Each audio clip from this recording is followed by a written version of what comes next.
The Empathy Map is a visualization tool that allows you to better understand your users' needs, and thus make better decisions. It is often considered part of the design thinking methodology.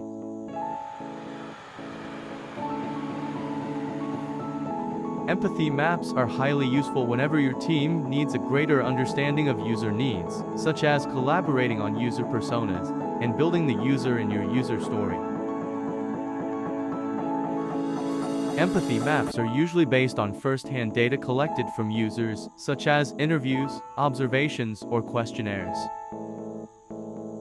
Add notes to the 4 quadrants of the empathy map canvas. Include what the user says, thinks, does, and feels. The says quadrant records what the user said during the interview. The thinks quadrant summarizes the user's thoughts throughout the experience. The does quadrant captures the user's actions, and the feels quadrant records the user's emotions.